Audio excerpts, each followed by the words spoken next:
कैफ 4 आज के लेक्चर का आगाज करते हैं। लेक्चर नंबर हमारा 9 है, जिसमें हम चैप्टर 3 स्टडी कर रहे हैं। प्रीवियस लेक्चर में हमने क्या स्टडी किया था? एसेंशियल्स ऑफ वैलिड कॉन्ट्रैक्ट और हमने types of essential valid contract complete हो गए थे ना? हाँ बिल्कुल। उसके जो लर्निंग ऑब्जेक्टिव के एंड पे क्वेश्चन और केस स्टडीज हैं वो डिस्कस नहीं हुई थी। कंसेप्ट कंप्लीट हो गए। कंसेप्ट में से कोई भी क्वेश्चन पूछना चाहते हो तो पूछ लें। ये हाइब्रिड क्लास में स्टूडेंट अगर मेरी आवाज आपको ठीक आ रही है तो जरा हाथ उठा दीजिए ताकि मुझे कंफर्म हो जाए। शाबाश जी। कोई क्वेश्चन पूछना चाहते हो तो पूछ लीजिए।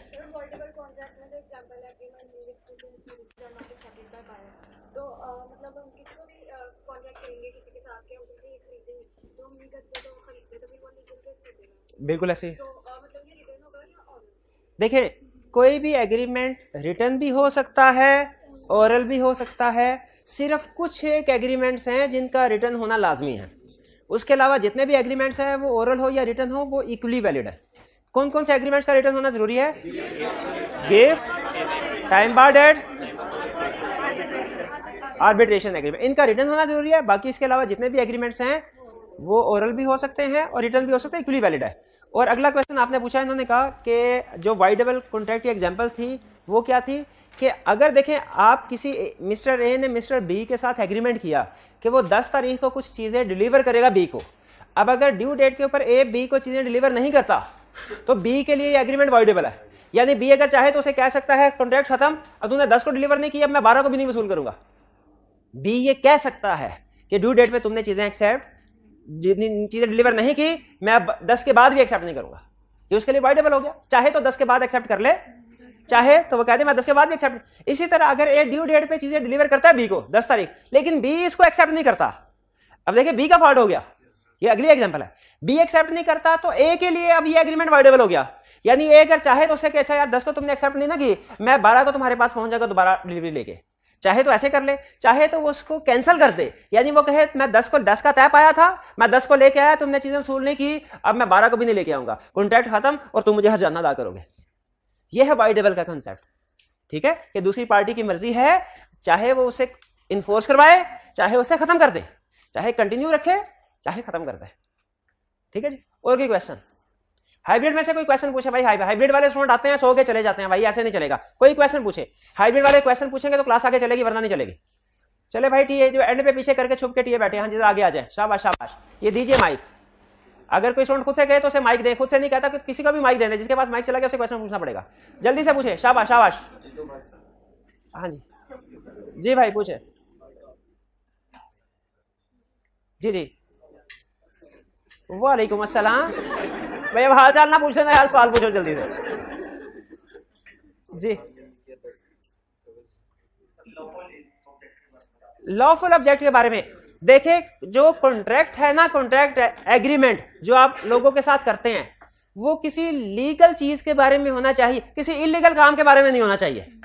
वो लीगल काम होना चाहिए, इलीगल नहीं। इलीगल करेंगे तो ला क्या आपको इन्फोर्स करवाएगा? वो काम कभी भी नहीं करवाएगा। अब इलीगल की बहुत सी एग्जांपल हो सकती हैं। 3 बड़ी एग्जांपल आपने ध्यान में रखनी है।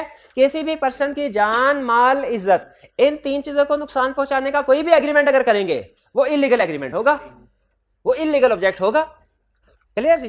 और कोई क्वेश्चन?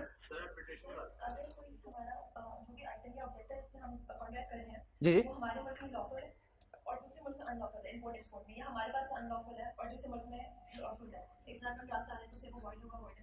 हाँ शाबाश, ये अच्छा क्वेश्चन है। ये एक एग्जांपल ला ने हमें दी हुई है। क्वेश्चन इनका ये है कि अगर हमने किसी बाहर के मुल्क, किसी दूसरे मुल्क की पार्टी के साथ एग्रीमेंट किया है, हमारे मुल्क के मुताबिक वो अनलॉफुल है और दूसरे मुल्क के मुताबिक लॉफुल है, तो बताइए उसका स्टेटस क्या होगा? इसका जवाब यह है डिपेंड करता है आपने केस किस मुल्क की अदालत में फाइल किया है। अगर आपने केस पाकिस्तान की अदालत में फाइल किया ना तो उसके ऊपर पाकिस्तान पिनल कोड लगेगा, और अगर केस आपने फॉरेन कंट्री में फाइल किया है तो वो लॉ लगेगा। अब ये बेसिकली पार्टी जब आपस में एग्रीमेंट कर रही होती है ना, उसको डिसाइड कर लेती हैं कि जब डिसएग्रीमेंट होगा हमने किस मुल्क की अदालत में इसको जाना है, तो जिस मुल्क की अदालत में भी जाएंगे उसका लॉ लगेगा। ठीक है। तो अगर पाकिस्तान की लॉ में वो केस फाइल होता है तो पाकिस्तान के लिहाज से वो फिर वाइड होगा क्योंकि इलीगल है।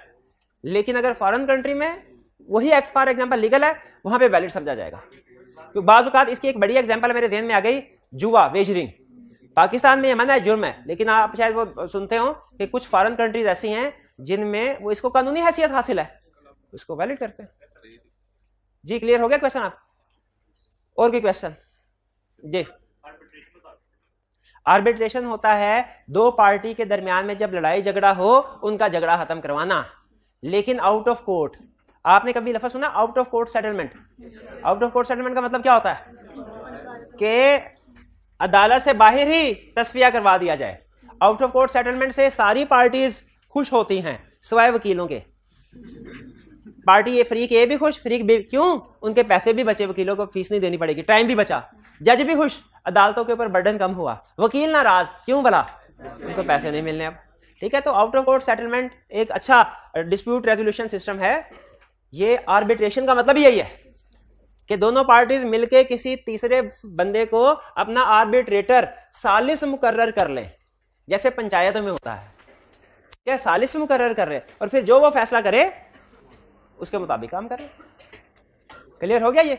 लेकिन आर्बिट्रेटर जो भी फैसला करता है उसका रिटर्न फैसला होना जरूरी है, क्योंकि झगड़े वाले काम जो है ना ये ज़बानी कलामी नहीं होते। पहले ही एग्रीमेंट की ज़बानी कलामी करके वो झगड़े में पहुंची होंगी पार्टीज, तो दोबारा आर्बिट्रेशन का एग्रीमेंट, सुलह सफाई का एग्रीमेंट रिटर्न फॉर्म में होना चाहिए। जी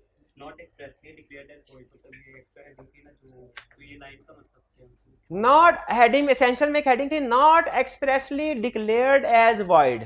इसका मतलब यह है कि एग्रीमेंट, कुछ एग्रीमेंट लॉ ने क्लियरली कह दिया ये हमेशा वॉइड होंगे, ये कभी भी वैलिड नहीं होंगे। वो ठीक है, लॉ ने कुछ केसेस में कह दिया खुद से, इसीलिए हमने लिखा कि जो एग्रीमेंट आप करने जा रहे हैं वो वाला एग्रीमेंट नहीं होना चाहिए। कौन सा एग्रीमेंट नहीं होना चाहिए? जो लॉ ने एक्सप्रेसली डिक्लेयर किया है। इसीलिए ये हेडिंग बनेगी agreement should not be expressly declared as wide.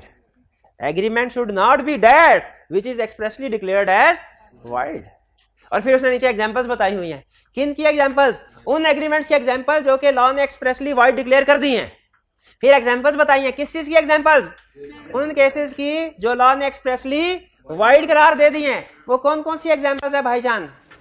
बताइए कौन कौन सी एग्जाम? हाँ जी, कौन सी? Voidable contract, valid, void. किधर पहुंचे हुए थे यार? उधर अपनी जूम मीटिंग स्टार्ट की हुई है आपने, इधर मैं लेक्चर करवा रहा हूँ। Agreement in state of marriage, agreement in state of trade, agreement in state of legal proceedings, wagering agreement, illegal agreement.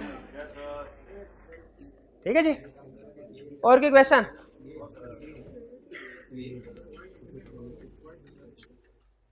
Wide agreement में और वाइड कॉन्ट्रैक्ट में क्या फर्क है? वाइड एग्रीमेंट वो एग्रीमेंट है जो अपनी पूरी जिंदगी में कभी कॉन्ट्रैक्ट बना ही नहीं, वो पहले दिन से ही वाइड है। ऐसा एग्रीमेंट जो पहले दिन से ही वाइड है उसे कहते हैं वाइड एग्रीमेंट। और ऐसा एग्रीमेंट जो कभी ना कभी इन्फोर्सेबल बाय लॉ रहा था, जो कभी ना कभी वैलिड हुआ और बाद में वाइड हो गया, उसे कहते हैं वाइड कॉन्ट्रैक्ट। एग्रीमेंट है छोटा बच्चा, कॉन्ट्रैक्ट बड़ा। ठीक है, एग्रीमेंट छोटा। अब जो एग्रीमेंट स्टार्ट से ही वाइड था उसे कहते हैं वाइड एग्रीमेंट, और जो स्टार्ट में वैलिड था बाद में जाके वाइड हुआ, वाइड कॉन्ट्रैक्ट। जैसे अगर आप किसी के साथ इम्पॉसिबल थिंग, इम्पॉसिबल काम करने का एग्रीमेंट करें, वो क्या? Wide agreement. वो पहले दिन से ही वाइड है। ठीक है, लेकिन अगर कोई ऐसा एग्रीमेंट करे जो पहले वैलिड था, जैसे गाड़ी बेचनी है लेकिन बाद में गाड़ी जल गई, तो ये क्या हो गया? वाइड। तो पहले ये कॉन्ट्रैक्ट था, अब सब्सिक्वेंट इम्पॉसिबल या इनलीगल होने की वजह से अब वैलिड कॉन्ट्रैक्ट नहीं रहा, इसे वाइड कॉन्ट्रैक्ट कहते हैं। ठीक है, जब पहले दिन से ही कोई एग्रीमेंट फारग हो उसे वाइड एग्रीमेंट कहते हैं। जब पहले दिन से वैलिड था, सब्सिक्वेंटली वाइड हुआ, तो उसे क्या कहेंगे? Wide contract. ठीक है जी, क्या जी? बिल्कुल, ये भी एग्जांपल हो सकता है इसकी, सब्जेक्ट मैटर जब डिस्ट्रॉय हो जाए। अगर जिस वक्त एग्रीमेंट हो रहा है उस वक्त सब्जेक्ट मैटर ठीक था और बाद में डिस्ट्रॉय हुआ, तो ये है वाइड कॉन्ट्रैक्ट। और अगर जिस वक्त एग्रीमेंट हो रहा था उसी वक्त सब्जेक्ट मैटर डिस्ट्रॉयड था, वाइड एग्रीमेंट। और अगर बाद में हुआ, वाइड कॉन्ट्रैक्ट। क्लियर हो गया? ये एग्जांपल बिल्कुल ठीक है। पार्शियल डैमेज होता है, जाहिर है पार्शियल डैमेज भी वो चीज तो नहीं होगी ना। हाँ हाँ, वो आपसे कहे आधी गाड़ी है भाई, आधी ले जाओ। हाँ जी, तो फिर भी वो चीज तो नहीं होगी ना, किसी एक्सीडेंट होने पे भी वो चीज तो नहीं होगी जिसका एग्रीमेंट किया था, तो वो एग्रीमेंट खत्म। Legal consequences, types of contract के नीचे एग्जाम टिप्स में लिखा हुआ है लीगल कॉन्सिक्वेंसेस, नहीं लिखा हुआ उन्हें नहीं, इसको छोड़ो इधर में। और की question, certainty and possibility of perform, यानी आपने जब एग्रीमेंट करना है तो किसी ऐसी चीज का करना है जो परफॉर्म करना पॉसिबल हो, मुमकिन हो, और एग्रीमेंट की टर्म्स एंड कंडीशन भी सर्टन होनी चाहिए। अगर आपने किसी ऐसी चीज का एग्रीमेंट कर दिया जो इम्पॉसिबल है, तो वो एग्रीमेंट वॉइड है, एग्रीमेंट क्या है, वॉइड। ठीक है, भाईजान से कहा भाईजान आपको 1 लाख रुपया दूंगा अगर आप मेरे लिए तारे तोड़ के लाएंगे आसमान से। ए भाईजान एग्रीमेंट कर लेते हैं, 1 लाख रुपया ले लिया, क्या ये एग्रीमेंट वैलिड है? क्यों वैलिड क्यों नहीं है? Agreement to do impossible thing. और इसी तरह अनसर्टन एग्रीमेंट में जो मेजर टर्म्स एंड कंडीशन है वो अनसर्टन नहीं होनी चाहिए, सर्टन। अच्छा, इसमें अनसर्टन और एब्सेंट होने में फर्क है। एब्सेंट होना अनसर्टन नहीं है। जब कोई चीज एब्सेंट होती है ना तो लॉ उसमें रीजनेबल इंपोज कराता है, लेकिन जब लिखी हो, लेकिन लिखे होने में अनसर्टेनिटी है। मैं आपको इतनी तनख्वाह दूंगा कि आप खुश हो जाएंगे, मैं आपसे दोबारा माल तब खरीदूंगा जब आपका ये वाला माल मेरे लिए लकी साबित होगा। ठीक है, ये चीजें अनसर्टन है। मैं आपसे ये चीज खरीदूंगा या 500 के रेट में या 1000 के रेट में, अनसर्टन है। ठीक है, ये सारी चीजें अनसर्टन। ठीक है, मेरे पास 2 गाड़ियां हैं और मैं इनके साथ एग्रीमेंट करता हूं कि मेरे पास जो गाड़ी है वो मैं आपको सेल करूंगा, ये नहीं बताया कौन सी वाली, क्या है, अनसर्टन। लेकिन अगर मेरे पास एक ही गाड़ी है और मैं कहता हूं वो गाड़ी एग्रीमेंट करने, सेल करने का एग्रीमेंट, तो क्या होगा, सर्टन। सर्टन। अगली बात बताएं फिर, मेरे पास 3 गाड़ियां हैं और मैं इनके साथ कहता हूं मेरे पास जितनी भी गाड़ियां हैं सारी बेचने का एग्रीमेंट करता हूं, ये सर्टन क्या अनसर्टन? सर्टन। शाबाश। हालांकि इसमें क्वांटिटी बताई नहीं हुई कि 2 या 3 है, लेकिन जितनी भी सारे एग्रीमेंट हो रहा है। ठीक है, तो ये सर्टन, ये है सर्टन। तो अनसर्टेनिटी नहीं होनी चाहिए, टर्म्स एंड कंडीशन अनसर्टन नहीं होनी चाहिए, और अनसर्टन में और एब्सेंट होने में फर्क है। और कोई क्वेश्चन? जी जी, ये हाँ, शाबाश। इन्होंने क्वेश्चन उठाया, उन्होंने कहा सर आप अजीब तरीके से काम करवा रहे हैं, आपने रख दिया है कल टेस्ट हमारा और आपने हमें केस स्टडी सॉल्व करना सिखाई ही नहीं, तो हम क्या करेंगे? देखें, अभी आपने case study step by step आपको सिखाना है ना। आपकी कोशिश ये होगी आज ही सर सारा कुछ सिखा दे, हमें केस स्टडी का एक्सपर्ट बना, नहीं भाई, ये मुझे अंदाजा है कि आपको स्टेप वाइज किस तरीके से लेके चलना है। पहले आपको कंसेप्ट समझाना है, फिर प्रेजेंटेशन करवानी है आपको। पहले प्रेजेंटेशन और बाद में कंसेप्ट नहीं चल। तो पहली चीज तो ये कि आपको पता है ना कल आपका टेस्ट है। अच्छा, जो फिजिकल वाले हैं उनके लिए सुन लीजिए, टेस्ट क्लासरूम टाइमिंग में नहीं होगा। ठीक है, क्लासरूम की टाइमिंग में नहीं, क्लासरूम के टाइमिंग होगा। रूम नंबर वगैरह आपको बता दिया जाएगा, कल शायद बता दिया है मैनेजमेंट ने, अभी नहीं बताया। लाइब्रेरी में, हाँ बिल्कुल आपको बता दिया जाएगा कि किस जगह पे टेस्ट रूम अभी आपका प्रिपेयर हो रहा है। अगर कल तक प्रिपेयर हो गया तो वहां पे होगा, वरना आपका टेस्ट लाइब्रेरी में या मैनेजमेंट जो भी रूम आपको बताएगी उस रूम में। लेकिन क्लास टाइम में बहरहाल नहीं होगा, हम क्लास का टाइम वेस्ट नहीं करेंगे, उसके लिए यूटिलाइज नहीं करेंगे, वो अलहदा से होगा। और आपको फ्लेक्सिबल टाइम बता दिया जाएगा कि सुबह 8 बजे से लेके 3-4 बजे तक आप किसी भी वक्त जाके टेस्ट दे सकते हैं। उसकी ड्यूरेशन जो है वो ऑन एवरेज हमारी 1 घंटा हुआ करेगी, लेकिन कल के टेस्ट के लिए ड्यूरेशन में थोड़ी कम रख रहा हूँ। ठीक है, ये तकरीबन कोई 35 से 45 मिनट के दरमियान का टेस्ट होगा। ठीक है, 45 मिनट का आपने ध्यान में रखिए। ठीक है, सिलेबस जो है हमारा चैप्टर 2 कंप्लीट उसमें शामिल होगा। क्लियर हो गया? इसमें केस स्टडी की प्रेजेंटेशन के मार्क्स डिडक्ट नहीं होंगे, लेकिन आपने सिर्फ एक चीज ध्यान में रखनी है कि सिर्फ आपने केस स्टडी को सॉल्व करते हुए यस नो नहीं लिखना, उसकी रीजन भी लिखनी है। This agreement is void, this agreement is valid, this agreement is void, this agreement is valid, ऐसे नहीं लिखना। This agreement is void because this is an agreement to do impossible thing, this agreement is valid because price is certain. ठीक है, इस तरीके से because करके ना रीजन भी लिखनी है, यस या नो भी करना है, डिसीजन भी देना है, बेसिक डिसीजन भी देनी है। प्रेजेंटेशन आपकी अपनी मर्जी की, जैसे मर्जी लिखें, उससे हमें कोई लेना देना नहीं। क्लियर? अच्छा, ये तो था आपके लिए। अब ऑनलाइन वाले जो स्टूडेंट सुन रहे हैं उनके लिए भी, जब तक ऑनलाइन वाले स्टूडेंट्स तक ये लेक्चर पहुंचेगा उनका टेस्ट जो है अवेलेबल हो चुका होगा। फिजिकल वाले स्टूडेंट तो टेस्ट सिर्फ उसी दिन दे सकते हैं जो टेस्ट का दिन है, लेकिन ऑनलाइन वाले स्टूडेंट्स किसी भी वक्त किसी भी दिन टेस्ट दे सकते हैं। यानी अब से ऑनवर्ड तकरीबन जो सेशन, कब सेशन एंड हो रहा है? 30 जुलाई तक। 30 जुलाई तक ऑनलाइन वाले स्टूडेंट किसी भी दिन कोई भी टेस्ट नंबर अटेम्प्ट करके सबमिट करवा सकते हैं, उनका टेस्ट इंशाल्लाह मार्क होगा। अब टेस्ट आपने किस तरीके से सबमिट करवाना है उसके लिए मैनेजमेंट अलहदा से कोई वीडियो वगैरह बना के आप लोगों के साथ शेयर करेगी या शायद शेयर कर चुके होंगे। आपने उसको फॉलो करना है और उसके मुताबिक टेस्ट को अटेम्प्ट करते जाना है। क्लियर हो गया आप लोग? अब जी भाई टेस्ट के बारे में कोई क्वेश्चन तो नहीं? हाइब्रिड वाले जिन स्टूडेंट ने पूछा था भाई ने, वो बता दे मुझे। हाइब्रिड वाले भाई जल्दी से माइक दीजिए, हाइब्रिड वाले भाई को जल्दी से भाग के माइक दीजिए उनको। हाँ जी जी, जिन्होंने पूछा था क्वेश्चन, किन्होंने पूछा था? हाँ जी भाई, ये 5 सेकंड के अंदर भाई तक माइक पहुंच जाना चाहिए। 5। अच्छा चले, ठीक है हो गया, ठीक है, मुझे आवाज नहीं आई थी, ठीक है जी। चलिए और कोई क्वेश्चन? कोई क्वेश्चन? चलिए अब केस स्टडी की तरफ चलें। जी जी, शाबाश शाबाश शाबाश, पूछिए क्वेश्चन, शाबाश जी। अब 10 क्वेश्चन पूछे, 10 क्वेश्चन, लास्ट का लफ्ज नहीं बोलना आपने। आपके सर एक और क्वेश्चन है, शाबाश पूछे। जी जी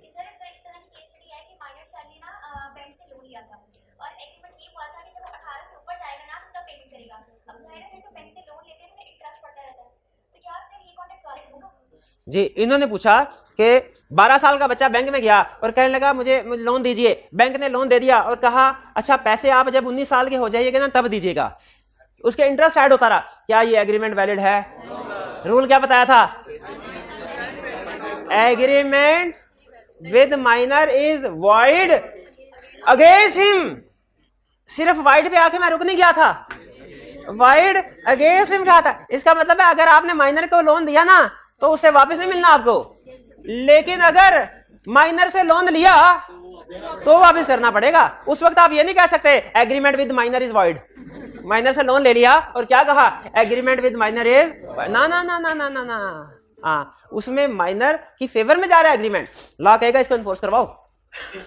क्लियर हो गया जी क्वेश्चन? आंसर क्लियर जी साहब? क्लियर हो गया? मुझे ओके का बता दीजिए। चलिए और कोई क्वेश्चन? कोई क्वेश्चन नहीं, आगे चलें आप क्वेश्चंस की तरफ। देंगे जवाब इन क्वेश्चंस का? किताबें बंद कर दें फिर? बहुत पढ़ लिया हमने, बहुत पढ़ लिया। सवालों का जवाब दीजिए, घर में पढ़ के आए होंगे ना।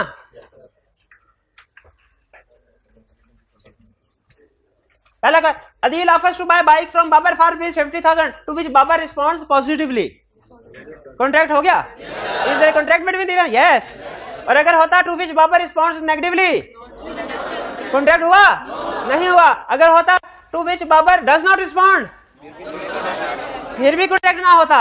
अगर होता Babar is thinking to accept, फिर भी कॉन्ट्रैक्ट नहीं होता जब तक कम्युनिकेट। शाबाश शाबाश, क्लियर ये?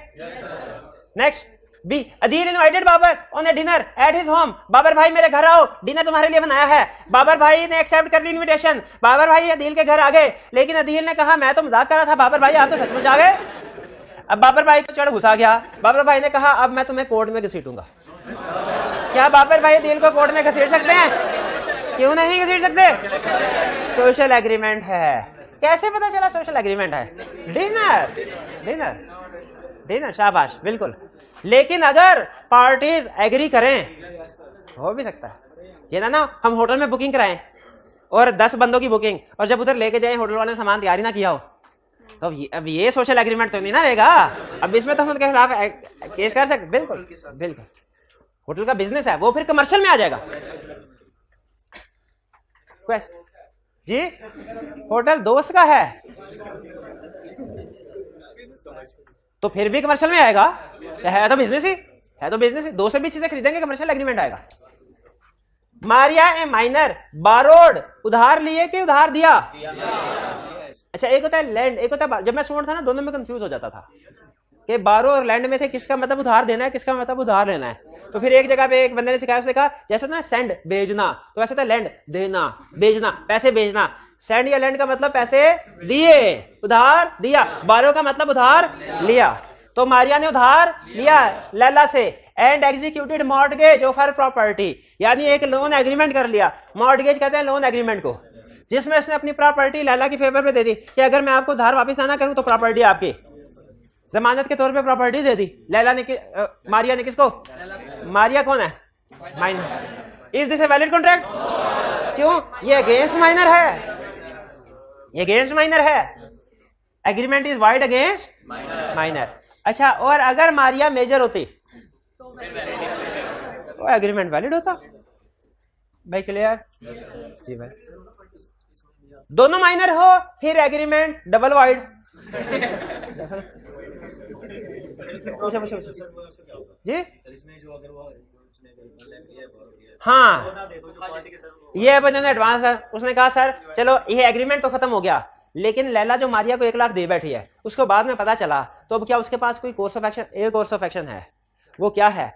अगर लैला ने अभी पैसे खर्च नहीं ना किए हुए, अभी खाए पिए नहीं है और उसके पास हैं, तो मारिया वो पैसे उससे छीन के ले जा सकती है। लैला मारिया से पैसे छीन के ले जाएगी। समझ आ रही कि नहीं आ रही? मारिया ने कहा लैला बहन मुझे जरा 1 लाख रुपया उधार तो दो। उसने 1 लाख दे दिया। बाद में मारिया ने कहा मैं तो माइनर हूं, मैं तो वापस नहीं करूंगी। लॉ कहता है जो एग्रीमेंट हुआ ये वॉइड है, लेकिन लॉ ये कहते हैं इसका ये मतलब भी नहीं कि माइनर लोगों को धोखा देता फिर है, तो हम उसको कहेंगे तो कुछ नहीं, लेकिन अगर जो उसने पैसे लिए हुए ना अगर माइनर के पास हैं, तो फिर जिस बंदे ने पैसे दिए हैं वो उससे रिटर्न करवा सकता है। बल्कि आईकैप की एक केस स्टडी थी, उसमें उसने कहा था 1 लाख रुपया था ना, माइनर ने 40,000 रुपए में मरीम की सैर कर ली और 60,000 रुपए में एक अच्छी सी बाइक ले ली। तो अब बताइए क्या? हमें कहा मरी के जो बिजड़ के पैसे खाए पिए गए वो खाए पिए गए, लेकिन बाइक जो है उसको रिकवर करवाया जा सकता है। क्लियर हो गया ये क्वेश्चन जो आपने पूछा था? ठीक है, तो अगर मारिया के पास पैसे मौजूद है तो उससे लैला रिकवर करवा सकती है, लेकिन ये मॉर्गेज वाला एग्रीमेंट फारिग है, खत्म हो गया। जी मेरे भाई। नहीं, लीगल रिप्रेजेंटेटिव नहीं, माइनर गया तो माइनर को लाभ बहुत प्रोटेक्ट करता है, माइनर का लीगल रिप्रेजेंटेटिव नहीं कोई।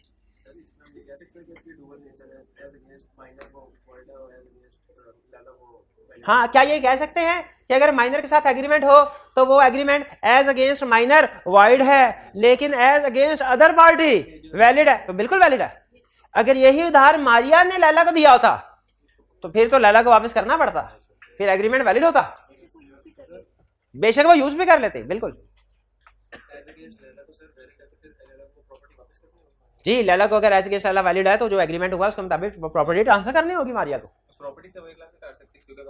अगर प्रॉपर्टी की वैल्यू 1 लाख से ज्यादा है तो 1 लाख काट के बाकी प्रॉपर्टी उसको वापस कर दे या उसके पैसे दे दे। वो कोर्ट फिर डिसाइड करता है ना कि किस तरीके से सेटलमेंट होगी। लेकिन अहम चीज ये है कि मारिया का राइट होगा रिकवर करवाने का, लेकिन लैला का राइट नहीं है रिकवर करवाने का मारिया से। क्यों? मारिया माइनर है। भाई क्लियर हुआ? ये सेकंड बेंच पे हाइब्रिड में जो स्टूडेंट बैठे हुए हैं, ये बताइए आपको क्लियर हुआ? जी हाँ जी, आपको ये ब्लू शर्ट वाले, हाँ जी आप ही को क्लियर हुआ? हाथ उठाइए जरा, माइक में जवाब दीजिए, मेरे तक आवाज आनी चाहिए। हाइब्रिड वाले सोए रहते हैं। जी भाई समझ आया आपको? चलिए ठीक है, ये आवाज की सेटिंग कुछ अच्छी नहीं, परमानेंट नहीं अच्छी हो सकती। चलिए ठीक है, साथ वाले से पूछे समझ आया? साथ वाले से पूछे समझ आया? भाई जल्दी बताएं क्या समझ आया, जल्दी बताएं क्या समझ आया? वो हैरान हो गया, परेशान हो गया, क्या समझ आया मुझे? जी बताइए, जी बताइए क्या समझ आया? बताए कि माइनर, अब agreement with minor is wide है, पूरा बताएं। वाइड अगेंस्ट हिम यानी माइनर के अगेंस्ट वाइड है, लेकिन अगर एग्रीमेंट माइनर के फेवर में हुआ तो वो वैलिड है। बोले agreement with minor is void against him. Agreement with minor, बोले agreement with minor is void against him. शाबाश, ठीक है भाई, शुक्रिया। आगे चलते हैं जी। आगे क्या कह रहे हैं? Adeel offers to buy computer from Babar. Adeel ने कहा बाबर भाई आप तुम्हारे पास कंप्यूटर है, मेरे को 50,000 का दो। Babar response positively, what is the consideration in this contract? Adeel के लिए कंसीडरेशन है कंप्यूटर, बाबर के लिए कंसीडरेशन है। अदील बन के सोचे तो हमें क्या मिल रहा है? ये कंसीडरेशन है। बाबर बन के सोचे हमें क्या मिल रहा है? 50,000, वो हमारे लिए कंसीडरेशन है। अदील बन के सोचे तो प्रॉमिसर कौन है? प्रॉमिसर जिसने वादा करना है। अगर एक मिनट है, अगर पैसों के हिसाब से सोचें तो प्रॉमिसर कौन है? जिसने पैसे देने हैं, देखिए इसमें 2 प्रॉमिस है ना। एक है प्रॉमिस, एक पार्टी ने दूसरी को कहा मैं तेरे को 50,000 दूंगी, दूसरी पार्टी ने पहली को कहा मैं तेरे को कंप्यूटर दूंगा। दो प्रॉमिस है ना, तो पहला प्रॉमिस कौन सा है? पैसे देने वाला। उसके लिहाज से प्रॉमिसर कौन है? अदील। और प्रॉमिसी कौन है? बाबर। और जो दूसरे वाला है, यानी हम आपको कंप्यूटर देंगे, इस प्रॉमिस, ये भी प्रॉमिस है ना, इसमें प्रॉमिसर कौन है? और प्रॉमिसी कौन है? अदील। यस, ये बात समझ आई? कंसीडरेशन भी दोनों पार्टीज के लिए होती है और प्रॉमिस भी दोनों पार्टीज एक दूसरे से कर रही होती हैं। ठीक है? प्रॉमिसर का मतलब जिसने कुछ वादा किया हो, और प्रॉमिसी का मतलब, ठीक है भाई, मेरे से वादा कीजिए कि आप आज जो कुछ मैं पढ़ाऊंगा आप सारी असाइनमेंट करके आएंगे, वादा करें, तो मैं आपको कल शाबाश दूंगा। ठीक है? शाबाश दूंगा। अब इसमें देखें, इसमें wide agreement without consideration agreement. चले, मैं आपको 10 रुपए, अगर मैं ये वादा करता हूं, अगर मैं कर नहीं रहा, अगर मैं करता हूं, तो ये अगर असाइनमेंट वाले प्रॉमिस में ये प्रॉमिसर है, मैं प्रॉमिसी, और 10 रुपए वाले प्रॉमिस के वाले से मैं प्रॉमिसर और ये प्रॉमिसी। क्लियर हो गया? प्रॉमिसर, प्रॉमिसी, प्रॉमिसर, ये आगे लफ्ज आएगा, तो मैं अभी आपको इसके साथ फेमिलियर करवा रहा हूं, प्रॉमिसर और प्रॉमिसी। शाबाश। दो कैसे? अदील बीट्स बाबर, अदील ने बाबर को मारा, एंड कंपेल्स हिम, मजबूर किया, टू सेल, कि उसकी बाइक 20,000 में बेच दे, 100 रुपए में बेच दे, मोबाइल 100 रुपए में बेच दे। बाबर एग्री कर गया। Is this a valid contract? फिर कौन सा कॉन्ट्रैक्ट? एक मिनट है, इसी से पूछ लेते हैं। अगर सही जवाब दिया तो मोबाइल को वापस मिलेगा, वरना नहीं मिलेगा, ये पक्की बात है। ये एग्रीमेंट वैलिड है कि वॉइड है? शाबाश, ये एग्रीमेंट वॉइडेबल है at the option of aggrieved वाली। बोले तो इधर कौन सी पार्टी है? Babar. At the option of Babar है। केस स्टडी सॉल्व करेंगे तो at the option of aggrieved party लिखेंगे कि at the option of Babar लिखेंगे? भाई क्लियर हो गया?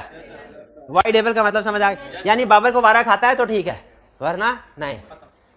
हो सकता है बाबर ये सोचता हो यार अच्छा बात है, हर 2 किलोमीटर के बाद साइकिल बाइक पंचर हो जाती थी, अच्छा जान छूटी, तो इस एग्रीमेंट को वो इन्फोर्स भी करवा सकता है, वरना।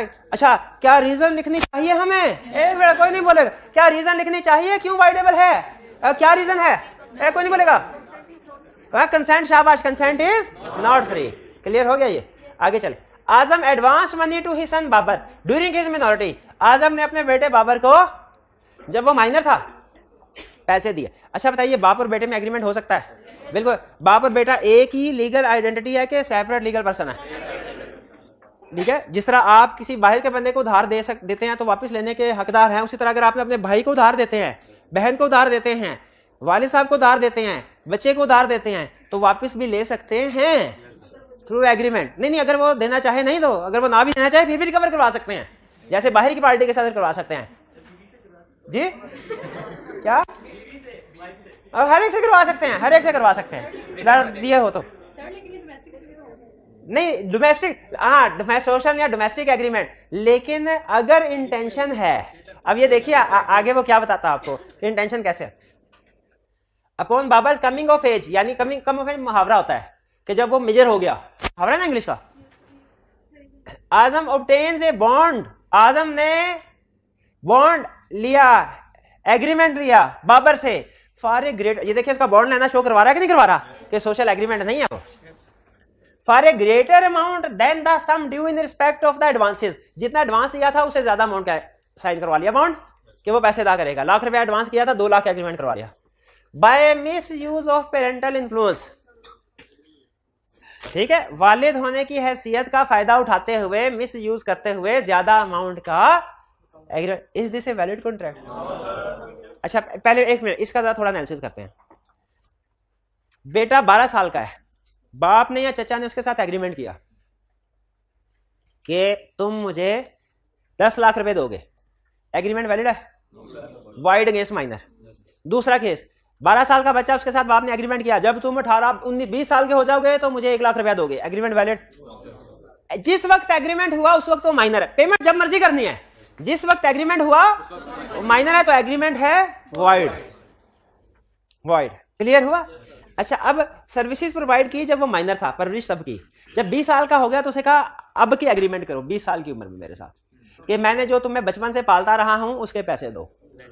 क्या एग्रीमेंट वैलिड है? क्यों? Why do? जिस दिन एग्रीमेंट हुआ उस दिन वो माइनर था कि मेजर था? 20 साल का किया ना, माइनर के मेजर, एग्रीमेंट वैलिड है। अब क्वेश्चन ये है कि जिस वक्त कंसीडरेशन दी गई उस वक्त वो माइनर था, तो याद रखें कंसीडरेशन में बी पास्ट और प्रेजेंट। कंसीडरेशन प्रेजेंट भी हो सकती है, पास्ट भी हो सकती है। तो past consideration is equally valid. Past consideration valid, यानी हमने ये देखना है कि जिस वक्त एग्रीमेंट हो रहा है पार्टीज माइनर है कि नहीं है।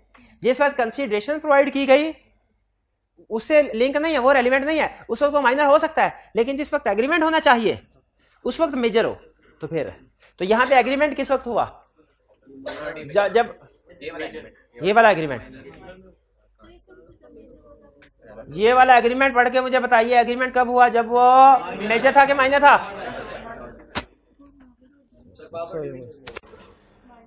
पापा ड्यूरेशन पूरा पढ़ ले मेरे भाई। उसने कंसीडरेशन तब दी है जब वो माइनर था, वो एग्रीमेंट कब किया? तो क्या ये एग्रीमेंट विद माइनर है? क्या एग्रीमेंट विद मेजर है? शुक्र है। और भाईजान एग्रीमेंट विद माइनर है कि मेजर है? पैसे दिए मेजर मिनोरिटी में, एग्रीमेंट किया जब वो मेजर हो गया था। एग्रीमेंट विद माइनर है क्या एग्रीमेंट है? तो एग्रीमेंट वैलिड है। अब ठहर जाए, जैसे स्टेप बाय स्टेप लेके चलना वैसे चले ना।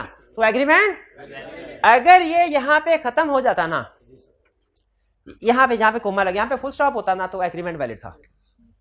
लेकिन आगे उसने कहा एग्रीमेंट तो ठीक है, लेकिन उसने मिस यूज किया है, higher amount, misuse of parental influence. Parental कौन सा पॉइंट चेंज में आ रहा है? Undue influence. अनड्यू इन्फ्लुएंस आ रहा है कि नहीं आ रहा? तो ये एग्रीमेंट क्या होगा? इसमें फ्री कंसेंट है क्या? नहीं है। फ्री कंसेंट नहीं है तो वाइडेबल है। अनड्यू इन्फ्लुएंस या free consent is not free. आगे चलते हैं भाई, ये समझ आया? इसका मतलब है जब माइनर हो तो एग्रीमेंट किया तो वाइड अगेंस्ट हिम, मेजर हो तो एग्रीमेंट किया तो वैलिड। कंसीडरेशन से फर्क नहीं पड़ता कब दी, एग्रीमेंट से फर्क पड़ता है कब किया। जी जी जी जी जी जी वाइड है अगेंस्ट माइनर, क्योंकि उन्होंने कहा जब बाप बच्चा माइनर था, बाप ने उसके साथ एग्रीमेंट कर लिया कि जब तुम 18 साल के हो गए तुम्हें बाइक लेके दूंगा, गाड़ी लेके दूंगा। नहीं, ये एग्रीमेंट ये तो वाइड इन दी फेवर हो गया ना, ये तो उसकी फेवर, ये तो वैलिड हो जाएगा। बाप ने उसके साथ एग्रीमेंट कर लिया कि जब तुम बड़े हो जाओगे तो तुम्हारी परवरिश पे जो कोई मेरा खर्चा है तुम मुझे वापस दे देना पैसे। ये एग्रीमेंट कब किया? जब वो माइनर। क्या एग्रीमेंट वैलिड है? नहीं है। क्लियर हुआ मेरे भाई? आगे चलते हैं। Comment on the validity of following agreements. Abid, Bakar and Farhan enter into an agreement of the division among them of gains acquired are to be acquired by them by fraud. और कहा यहाँ से train निकलती है कोयला लेके, तो train को हम रोकेंगे, उसमें सारा कोयला जो भी चीजें लूट मार करके सारी छीन लेंगे, उसके बाद सारा माल आपस में ईमानदारी से बांट लेंगे। ये एग्रीमेंट वैलिड है कि वाइड? अगर एक आदमी में से ज्यादा हिस्सा लेके भाग जाए उसके खिलाफ केस कर सकते हैं। क्यों नहीं? रीजन इल्लीगल ऑब्जेक्ट है, अनलॉफुल है, इल्लीगल है। अनलॉफुल इल्लीगल एक ही चीज। क्लियर? ये वॉइड है, वॉइडेबल तो नहीं है। B, Amir promises to obtain for Babar an employment in public service. सरकारी नौकरी मिलेगी उसे। एंड बाबर प्रोमिसेस टू पे ₹10 मिलियन टू अमीर। और बाबर कहता है मैं आपको 1 करोड़ रुपया दूंगा। ये क्या है? सरकारी नौकरी पैसों के बदले देना क्या है? रिश्वत, इल्लीगल है। तो ये एग्रीमेंट क्या है? ये जिस केस के ऊपर ये बना है ना, उस केस में उस बंदे ने पैसे लिए थे, लेकिन अपॉइंटमेंट लेटर इशू होने से पहले उस बंदे की ट्रांसफर हो गई थी जिसने पैसे लिए हुए थे। वो दूसरे डिपार्टमेंट चला गया, अब ये बंदा उसके पीछे गया। अब जो बंदा खा भी चुका होता है पैसे, अब उसने कहा भाईजान मैं आपका अपॉइंटमेंट लेटर लिखने ही लगा था, गवर्नमेंट ने मुझे ट्रांसफर कर दिया, मेरा कसूर नहीं है, मैं आपको पैसे कुछ नहीं दे सकता। तो जिस बंदे ने 10 मिलियन दिया था उसने कोर्ट में केस कर दिया। बताइए क्या उसे पैसे वापस मिले होंगे? नहीं मिले थे। कोर्ट ने कहा ये एक्ट अनलॉफुल है, इसमें हम सपोर्ट करते। कोर्ट कहता है हम क्रिमिनल्स को लीगल प्रोटेक्शन या लीगल सर्विस नहीं दे सकते। क्रिमिनल्स हमारे पास ना आए हमसे हेल्प मांगने, तो इसीलिए वो इलीगल एक्ट जो होंगे जिस एग्रीमेंट में वो वाइड है, उसको इन्फोर्स नहीं करवाया जा सकता। Anjum who knows that Kanwar has stolen goods amounting to ₹500,000 receives ₹100,000 from Kanwar in consideration of not exposing him. Anjum cover चोरी कर रहा था, अंजुम ने देख लिया, अंजुम सिक्योरिटी गार्ड था, एक अंजुम ने, उसने कहा भाई क्या चोरी कर रहे हैं आप? मैंने कहा अच्छा ठीक है तुम चुप रहो, किसी को ना बताना, ये 1 लाख रुपया पकड़ो। 1 लाख रुपया आप सुनने आगे जरा, कहानी पूरी सुन ले। फिर अंजुम ने 1 लाख रुपया ले लिया, ठीक है, उसे एक्सपोज ना करने का, और बाद में उसे एक्सपोज भी कर दिया। क्या कंवर अंजुम से 1 लाख वापस ले सकता है जो उसे चुप रहने का दिया था? नहीं, क्यों? इलीगल, इसको इन्फोर्स करवाया नहीं जा सकता। तो जब कभी कोई लगे आपको क्रिमिनल है, कोई चोरी कर रहा था, कोई जुर्म कर रहा था, आपको पता चल जाए, आपने उससे पैसे भी ले लेने हैं और फिर बाद में लोगों को बता भी देना है, ठीक है, क्योंकि वो थ्रू एग्रीमेंट हमसे पैसे रिकवर नहीं करवा सकते। 7A, Azam and Babar carried on business in a certain locality in Karachi. Azam promised to stop business in that locality if Babar paid him ₹1,000 per day. Azam stopped his business, but Babar did not pay him the promised money. Can Azam recover the agreed amount? हमने पढ़ा है agreement is state of trade are void, तो उसको तो हाँ बिल्कुल expressly wide है, उसको क्लियरली रोक रहा है ना कि मेरे से पैसे ले लो और कारोबार ना करवा, ये एग्रीमेंट वाइड है। क्लियर, ये समझ आ गया? अच्छा, अगर इसमें वो पैसे ले लेता और फिर भी काम करता रहता तो वो पैसे वापस रिकवर हो सकते थे? नहीं हो सकते थे। B, Arslan promises to pay ₹10,000 fee if it rained today, and Habib promises to pay ₹1,000 to Arslan if it did not. ये क्या है? ये जुआ है। बारिश हुई तो पैसे, ये बारिश दाना फेंकेंगे, ये इवन आया तो मैं तुम्हें पैसे दूंगा, ओड नंबर आया तो तुम मुझे देना, ये सारे क्या है? वेज नहीं लग रहा। Wide. Which of the following agreements are uncertain, hence void? हाँ, ये अब आपकी जजमेंट कॉल होगी, आपने बताना कौन कौन से अनसर्टन है एग्रीमेंट, इनमें से कौन कौन से अनसर्टन है। स्टार्ट करें भाई। Saleem agrees to sell to Babar 100 ton of oil. क्यों? ऑयल के डिफरेंट टाइप्स होते हैं, पता नहीं कौन सा है।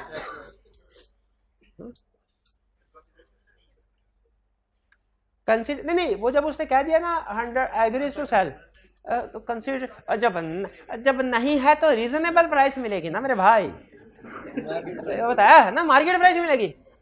लेकिन पहले तो यही चीज नहीं है कि वो किस बिक क्या चीज रही है। तो ये गिवन स्पेसिफिक इंफॉर्मेशन की बेस पे वाइड करना है कि एब्सेंट इंफॉर्मेशन की बेस पे? गिवन स्पेसिफिक इंफॉर्मेशन की बेस पे। Dawood, who is a dealer in coconut oil, agrees to sell to Babar 100 ton of oil. ये सब में वही एग्जांपल हो गई। ऊपर बहुत सी गाड़ियां हैं, एक गाड़ी बेचूंगा वाइट, नीचे एक ही गाड़ी है वो बेचूंगा वैलिड। पता कोकोनट ऑयल में डील कर रहा है तो ऑयल बोले तो कोकोनट ऑयल ही होगा, और भी थोड़ी होगा। सी, Slim agrees to sell to Babar all the grain in my granary at Peshawar. Peshawar में मेरे गोदाम में जितनी भी चीजें हैं ले जाओ। हालांकि क्वांटिटी नहीं मेंशन, लेकिन आज बताओ जितनी भी सारी, ठीक है।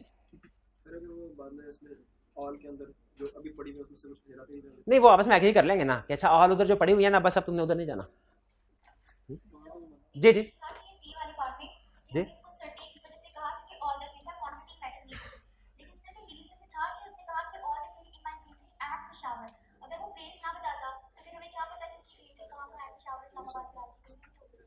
देखिए, अगर उसने कहा all the grain in my granary, अगर पेशावर ना लिखा होता तो फिर अगेन ये वही केस बन जाता। अब वो अगर उसने क्वेश्चन में ये मेंशन किया होता फिर कि वो एक ही जगह पे उसका गोदाम है या मुख्तलिफ जगहों पे है, अगर मुख्तलिफ जगहों पे गोदाम है फिर आपकी बात ठीक है, वो वाइड होता है एग्रीमेंट, क्योंकि उसने नहीं बताया कौन से गोदाम की सारी चीजें बेच रहा हूं। लेकिन अगर उसका गोदाम ही एक है तो फिर उसी गोदाम की चीज है ना। पेशावर तो फिर वाइड है, फिर अगर पेशावर में 2-3 गोदाम है उसके तो फिर वाइड है। देखिए क्वांटिटी नहीं, उसने जब कह दिया कि सारी, तो इसका मतलब है सारी जितने भी हैं। देखिए लॉ असल में ना एक कंसेप्ट होता है लॉ का कि कोई चीज सर्टन हो या कैपेबल ऑफ बीइंग सर्टन हो। ये अल्फाज ज़हन में, कैपेबल ऑफ बीइंग सर्टन का मतलब अभी सर्टन नहीं लेकिन सर्टन की जा सकती है। इसके 2 एग्जांपल्स हैं। पहली एग्जांपल तो ये है, क्या नहीं हमें सर्टन के कितनी ग्रेन है लेकिन सर्टन की जा सकती है, कैसे? उसके गोदाम में जाके। उसी तरह एक और एग्जांपल है मिलती जुलती, कि मैं इनके साथ एग्रीमेंट करूं कि मैं, आपको पता है हफीज सेंटर में मोबाइल की डेली प्राइसेस निकलती हैं हर मॉडल की, ठीक है। मैं इनके साथ एग्रीमेंट करूं कि मैं आपको अपना मोबाइल बेचूंगा 25 तारीख को जो भी फीस सेंटर मार्केट में प्राइस होगी डिटरमिन की जाएगी उसके 80% के हिसाब से। अब बताइए इसमें प्राइस सर्टन है कि नहीं है? ला कहता है प्राइस सर्टन नहीं लेकिन कैपेबल ऑफ बीइंग सर्टन है, इसलिए हम इसको सर्टन ही कहेंगे। मेंशन नहीं की हुई कॉन्ट्रैक्ट में लेकिन कैपेबल ऑफ बीइंग सर्टन तो है ना। उस 20-25 तारीख जो भी मेंशन की है उसमें जो भी प्राइस निकलेगी गवर्नमेंट की तरफ से या किसी अथॉरिटी की तरफ से उसकी बेस पे एग्रीमेंट हो जाएगा। तो इसीलिए ये सर्टन है हालांकि क्वांटिटी नहीं लिखी हुई लेकिन कैपेबल ऑफ बीइंग सर्टन है। कुछ समझ आए? आगे Salim agrees to sell to Babar 1000 maunds of rice at a price to be fixed by Kashif. मैंने कहा 1000 मन राइस खरीदूंगा, किस प्राइस पे? जो काशिफ फिक्स करेगा। सर्टन नहीं है लेकिन कैपेबल ऑफ बीइंग सर्टन है। ये असल में ओरिजिनल थी, ये एग्जांपल निकाली थी। बहुत सी चीजों की प्राइस ना गवर्नमेंट डिसाइड करती है, तो जब ट्रेडर आपस में एग्रीमेंट करते हैं ना तो गवर्नमेंट की प्राइस के साथ लिंक कर देते हैं कि मैं मेरी जितनी भी गन्ने की फसल होगी मैं सारी की सारी शुगर इंडस्ट्री आपकी शुगर इसको बेचूंगा at a price to be fixed by government on that day. ये एग्रीमेंट वैलिड है कि नहीं? एग्रीमेंट वैलिड है क्योंकि जो होता है ना फार्म किसान वगैरह वो पहले से एग्रीमेंट कर लेते हैं। बाजू का तो फसल अभी उन्होंने बोई भी नहीं होती, तो पहले से सेल का एग्रीमेंट कर लेते। तो किस प्राइस पे करते हैं? हाँ जी, वो हमें लिख लेते हैं at a price to be decide fixed by government. तो ये डी क्या है? सर्टन। ठीक है, ये वैलिड कॉन्ट्रैक्ट है। ई Salim agrees to sell to Babar my white horse for ₹500 और ₹1000। इससे तो अच्छा था कोई कीमत लिखता ही ना, उसने 2 कीमतें लिख दी, ये अनसर्टन हो गया। अगर कीमत ही ना लिखता वो ज्यादा बेहतर था, रीजनेबल प्राइस होती, कॉन्ट्रैक्ट वैलिड होती। ये डी कॉन्ट्रैक्ट वैलिड नहीं है। Anjum agrees with Sajid to discover treasure by magic this a valid contract? Impossible thing. Which of the following agreements are valid? An oral agreement for arbitration about present disputes. ये valid है? एक minute, कोई नहीं बोलेगा या ये एग्रीमेंट वैलिड है? क्यों वैलिड नहीं है? क्योंकि आर्बिट्रेशन एग्रीमेंट रिटर्न होने चाहिए। और कौन से एग्रीमेंट से रिटर्न होने चाहिए? और कौन कौन से एग्रीमेंट रिटर्न होने चाहिए? ये हाइब्रिड में टीए आपके बिल्कुल साथ जो आगे बच्चा बैठा है इससे पूछे। हाँ जी, आईसी से, हाँ, जिसके कंधे पे हाथ रखा है। ले भाई बताइए जरा जल्दी से, और कौन कौन से एग्रीमेंट से रिटर्न होना जरूरी है? एक तो आर्बिट्रेशन हो गया, और बोल भाई बोल, भैया बोल रहे हैं। गिफ्ट का था एक, शाबाश। टाइम बार डेट का था, शाबाश, बेहतरीन। तो ये एग्रीमेंट जो है क्लैपिंग भाई के लिए। ये हमारे कैमरामैन ने भी क्लैपिंग की आपके लिए, शाबाश। हमने कहा पहुंचा दे, हमारी तो नजर आ गई होगी, भाई की नहीं नजर आई होगी, शाबाश। Adeel verbally promises to sell his book to Babar for ₹1000। क्या वर्बली एग्रीमेंट हो सकता है? बस हो सकता है, हो सकता है। वर्बली भी हो सकता है, बल्कि बाय कंडक्ट भी हो सकता है। अफ्तारी आज, अफ्तारी ऐसे कर दो। अब एग्रीमेंट हो गया हमारा, अफ्तारी करानी है। सोशल एग्रीमेंट, हाँ वैसे सही कहा, ये सोशल एग्रीमेंट है। तो वर्बल एग्रीमेंट भी हो सकता है, equally valid. Comment on type of contract in each of following cases. Type of contract बताना, टाइप पढ़ी ना, वैलिड, वॉइड, कैपेबल।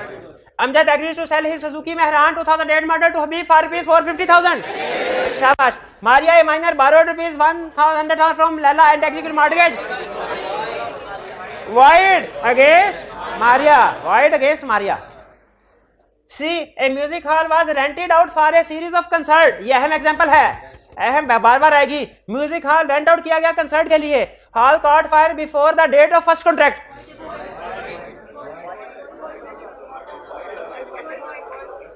तीन ऑप्शन दे रहा हूं। Wide agreement, valid contract, wide contract, wide contract या voidable contract.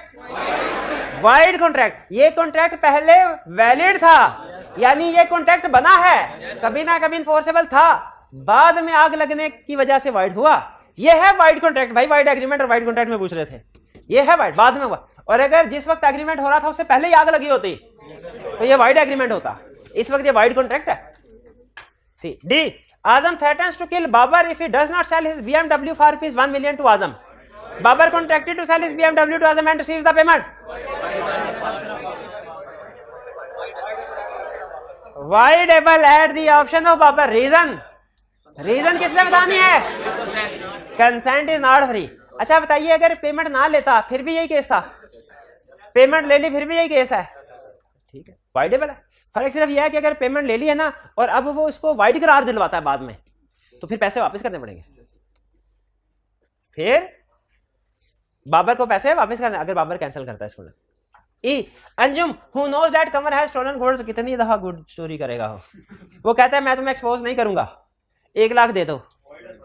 Wide agreement, wide agreement के wide contract agreement, N oral agreement for arbitration about present dispute. अच्छा आपको क्या पढ़ाएं, अब टाइम तो हो गया है। अच्छा हाँ बिल्कुल बिल्कुल बिल्कुल। अच्छा चलिए, ये मेरा ख्याल है अब ये कल ही पढ़ेंगे। चलिए ठीक है, आज का लेक्चर हमें खत्म करते हैं। अल्लाह हाफिज।